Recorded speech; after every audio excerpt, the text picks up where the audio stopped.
নমস্কাৰ আপোনালোক সকলোকে মোৰ ইউটিউব চেনেলটোলৈ স্বাগতম জনাইছোঁ। আশা কৰোঁ আপোনালোক সকলো ভালে আছে, কুশলে আছে। তো আজি মই এটা বেলেগ টপিকৰ ওপৰত ভিডিঅ' দিবলৈ গৈ আছোঁ। তো আজি ভিডিঅ'টো মই PCOD আৰু PCOS তাৰ ওপৰত দিবলৈ গৈ আছোঁ। তো মই আজি কেইদিনমানৰ আগতে এটা ষ্টেটাছ দিছিলোঁ হোৱাটছএপত যে PCODত ভোগাবিলাকেহে জানে এইটো কি বস্তু। আচলতে মই আগতে জনাই নাছিলোঁ, এনেকৈ কিবা এটা মই লিখি কিনে ষ্টেটাছ দিছিলোঁ। তো তাত বহুতে মোক সুধিছিল যে PCOD মানে কি হয় বা PCOS মানে কি হয়।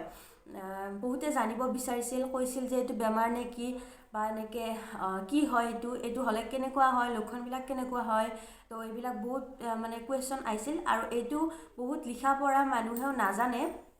বহুত মানে পঢ়া লিখা থাকিব পাৰে, কিন্তু এইটো বিষয়ৰ ওপৰত বহুতৰ নলেজ নাই। সেইটো কাৰণে মই আপোনালোকক যিখিনি জানো তো মই সেইখিনি আপোনালোকক ক'ম বুলি ভাবিছোঁ আৰু আশা কৰোঁ আপোনালোকে সকলোৱে এই ভিডিঅ'টোৰ দ্বাৰা উপকৃত হ'ব বুলি আশা কৰিছোঁ। বলক তেন্তে দেৰি নকৰি ভিডিঅ'টো আৰম্ভ কৰোঁ।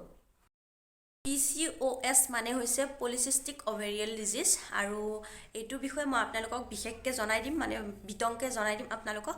তো আগতে জানি লওক এইটো কি হয় আৰু কেনেকুৱা হয়, এইটো হ'লে লক্ষণবিলাক কেনেকুৱা হয়। তো এইটো জানি লওক আগতে। আমি যদি ক'বলৈ যাওঁ যে এইটো এটা বেমাৰ, তো এইটো এটা বেমাৰ বুলি ক'লেও ঠিক ভুল হ'ব যে এইটো ঠিক মানে বেমাৰৰ নিচিনা বেমাৰো নহয়, কিন্তু হয় বেমাৰে হয় বাৰু।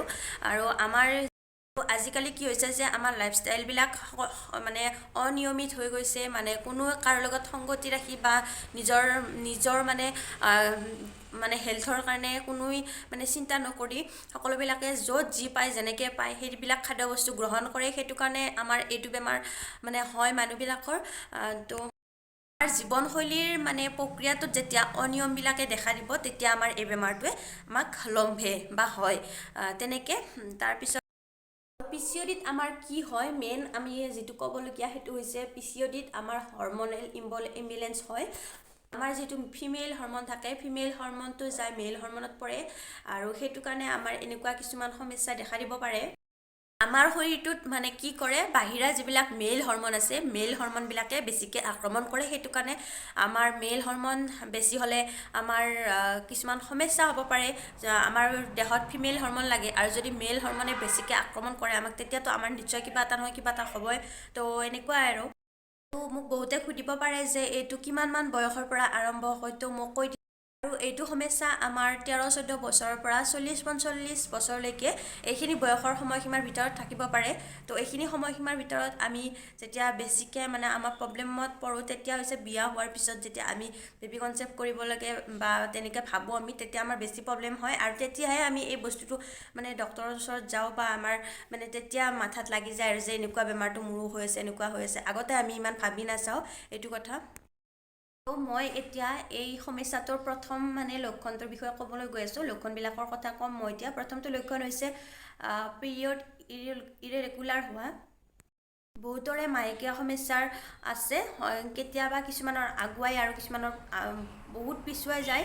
এইটো কাৰণ হৈছে PCODৰ এটা মেইন মানে মুখ্য কাৰণ আৰু PCODত মানে এইটো এটা কাৰণ মন কৰিবলগীয়া যে PCODত আপোনালোকৰ মাহেকীয়া যেতিয়া হয় বেছিকৈ হ'ব, ব্লিডিং নহয় কমকৈ হ'ব। এইটো এটা লক্ষণ মানে মন কৰিবলগীয়া। আৰু নেক্সট হৈছে মুখত বহুত শালমন ওলাব পাৰে আৰু আপোনালোকে লক্ষ্য কৰিব যে মুখত গুটি গুটি নিচিনা কিছুমান পিম্পলছ ওলাব পাৰে। তো তেতিয়া আপোনালোকে এবাৰ ডক্তৰৰ ওচৰত মানে জনাই ল'ব যে এনেকুৱা হৈছে মোৰ।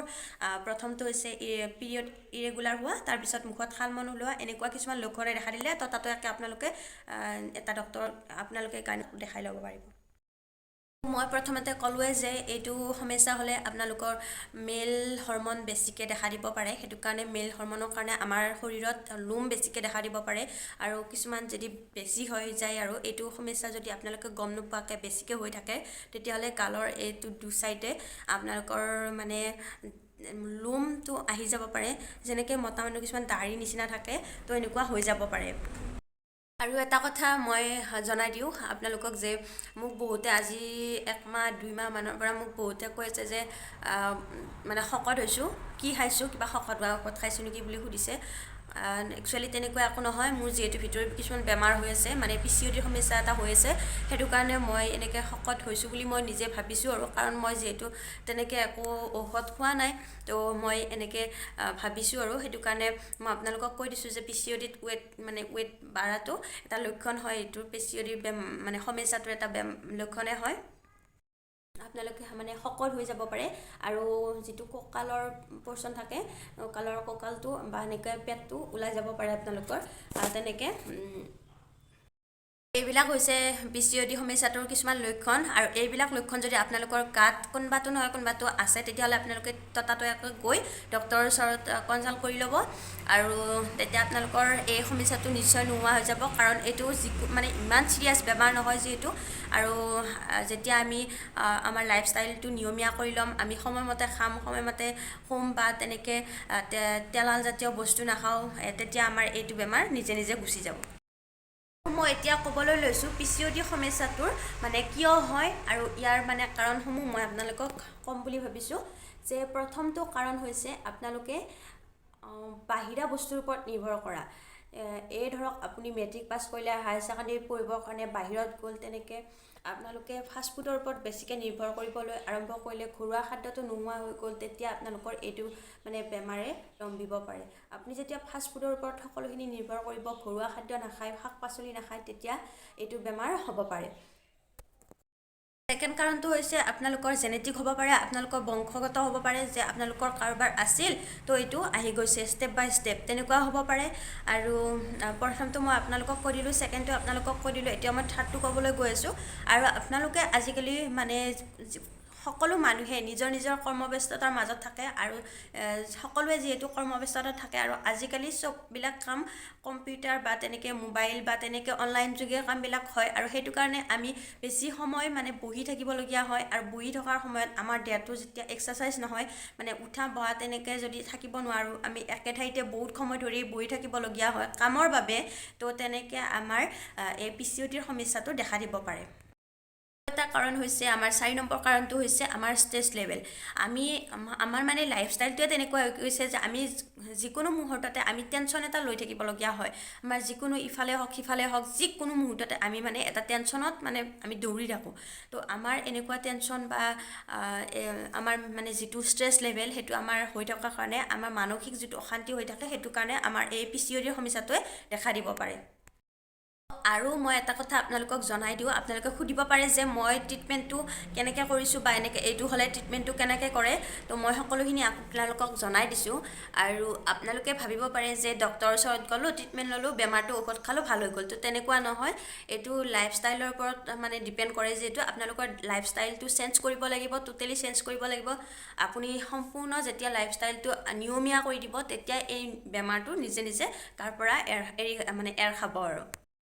আৰু এটা কথা মই শেষত কৈ দিওঁ, মই জনাৰ ভিতৰত, যে আপোনালোকে এইটো সমস্যাত ভুগিলে ব্যায়াম কৰিব, যথেষ্ট পৰিমাণে এক্সাৰচাইজ কৰিব, তাৰপিছত এঘণ্টামান হ'লেও খোজকাঢ়িব চেষ্টা কৰিব, যেতিয়াই হওক, ৰাতিপুৱাই হওক, দুপৰীয়াই হওক, বা ইভিনিং টাইমতে হওক, খোজকাঢ়িব, আৰু পানীটো বেছিকৈ খাব, আৰু মানে অইলি ফুড নাখাব, ফাষ্টফুড নাখাব, আৰু ঘৰুৱা মানে তেলৰ বস্তুবিলাক, যিবিলাক তেল মানে বেছিকৈ দি ভজা, সেইবিলাক বস্তু বন্ধ কৰি দিয়ক, তেতিয়া আপোনালোকৰ এই বেমাৰটো সোনকালে ভাল হৈ যাব। আৰু যদি বিশেষ কিবা মানে বিতংকৈ জনাব লগা থাকে, তেতিয়াহ'লে আপোনালোকে মোক কমেণ্ট কৰি দিব, তো মই আপোনালোকক বেছি মানে সবিশেষ জনাই দিবলৈ চেষ্টা কৰিম। তো মই আজি যিখিনি জানো আপোনালোকক মই জনাই দিছোঁ, আৰু নেক্সট এটা ভিডিঅ' বনাম, আপোনালোকক কি ঔষধ খালে ভাল হয় সেইটো মই জনাই দিম।